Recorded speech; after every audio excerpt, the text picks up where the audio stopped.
ஆகாயம் மேலே பாதாளம் கீழே ஆனந்த உலகம் நடுவினிலே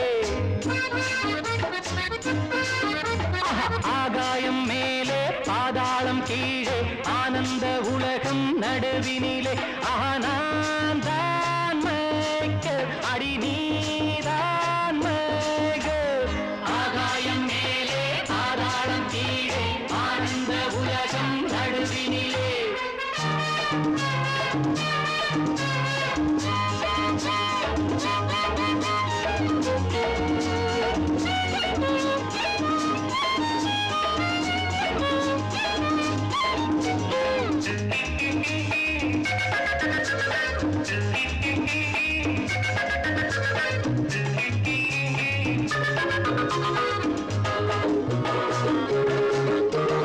நில்லாமல் சுழலும் பூமி இது எல்லாரும் நடிக்கும் மேடை இது நில்லாமல் சுழலும் பூமி இது எல்லாரும் நடிக்கும் மேடை இது போட்டேன் நானும் வேஷங்களை படித்தேன் வாழ்க்கை பாடங்களை நடிப்பேன் உந்தன் மஞ்சத்திலே இடம் பிடிப்பேன் உந்தன் நெஞ்சத்திலே நாடகமா இன்னும் சாகசமா இந்த ஊடல்கள் எனக்கு ஆகாதம்மா ஆகாயம் மேலே பாதாளம் கீழே ஆனந்த உலகம் நடுவினிலே நான் தான் ஃப்ரீ பேர்ட் அடி நீ என் லவ்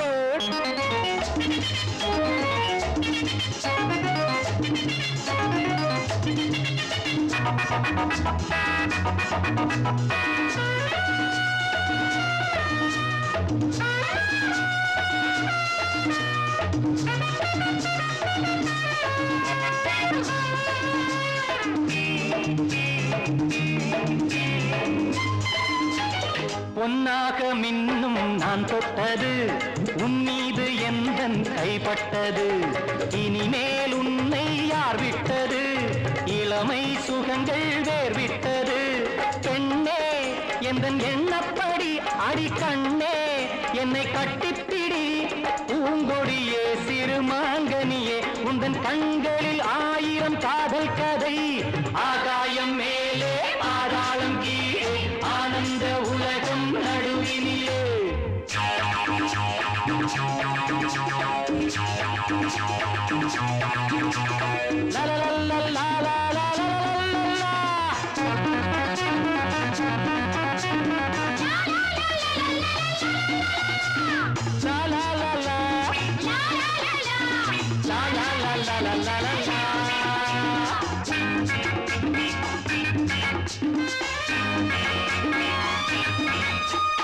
எல்லாமே புதுமை என் பாணியில் சொல்லாமல் புரியும் என் பார்வையில் திறமை இருந்தால் மாலையீடு இல்லை என்றால் ஆளை வீடு ராணி என்றும் என்னோடு தான் இந்த ராஜா உந்தன் பின்னோடு தான் காவல் இல்லை ஒரு கேள்வி இல்லை இது ராத்திரி நேர ராஜாங்கமே ஆகாயம் மேலே பாதாளம் கீழே ஆனந்த உலகம் நடுவினிலே நான் தான் மைக்கேல் அடி நீ தான் மைக்கேல் லா லா லா லா லா லா லா லா லா லா லா லா லா லா லா லா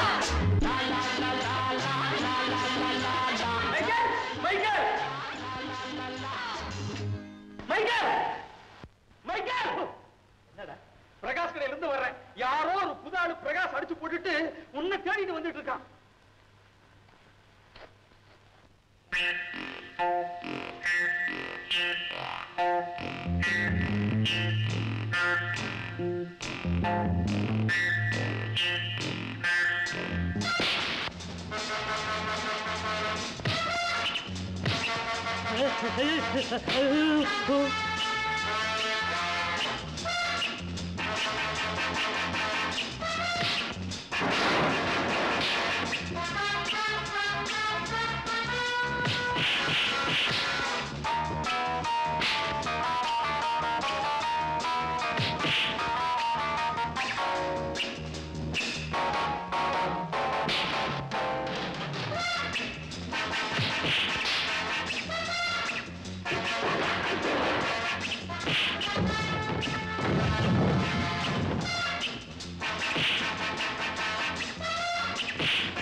மைக்கேல் டிசோசா.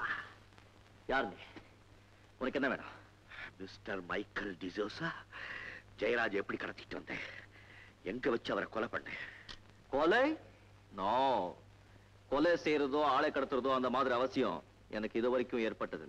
ஜெயராஜ் என்னைக்கு கொலை செய்யப்பட்டாரோ அன்னைக்கு இந்த மோதிரம் அவர் கையில் இருந்தது. என்ன? இந்த மோதிரம் போட்டிருந்தாலும் கொலை செய்யப்பட்டாரா?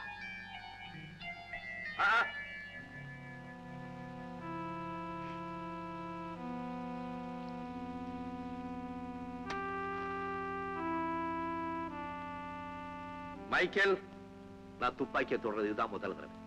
ஆனா எனக்கு தெரியும், குதிரை அமுத்தினா குண்டுகள் பறக்கும், அது உன் நெஞ்ச துளைக்கும்.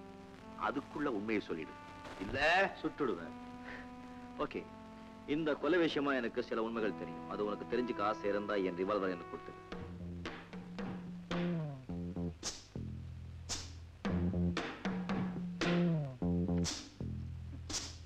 You are a perfect gentleman.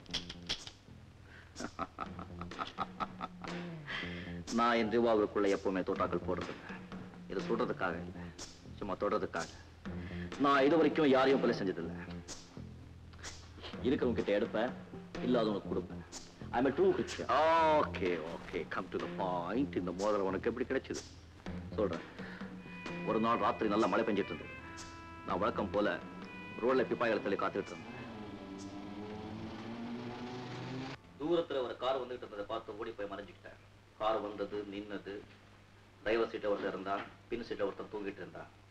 Heart attack, ஆஸ்பத்திரி கொண்டு போயிட்டு இருக்கேன்னு சொன்னா டிரைவர் சீட்டை இருக்கிறவன். என் ரிவால்வரை காட்டி அவனை மிரட்டி பணத்தை கேட்டேன். அவன் பின் சீட்டை இருந்தவன் கையில் இருந்த மோதிரத்தை காட்டி என்கிட்ட கொடுத்தான். இப்போ நீ சொல்லிதான் ரவி, இப்போ நீ சொல்லிதான் எனக்கு புரியுது பின் சீட்ல இருந்தது பிரேதம். அந்த பிரேதம் தான் கொலை செய்யப்பட்ட ஜெயராஜ். டிரைவர் சீட்ல இருந்தவன் தான் கொலைகாரன். எக்ஸாக்ட்லி, நான் கூட அப்படிதான் நினைச்சேன். அந்த கொலை குற்றம் என் தலைமையில விழுந்திருக்கு. ஐ see. அதனால என்ன தேடி வந்தியா?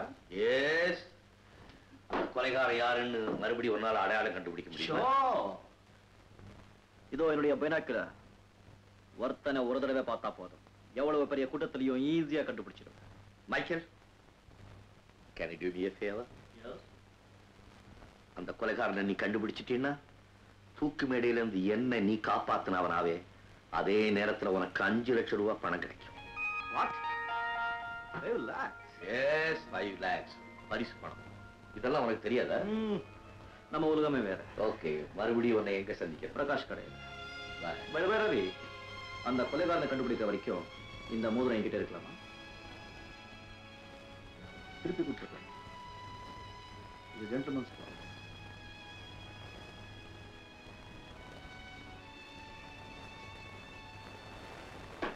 I believe you.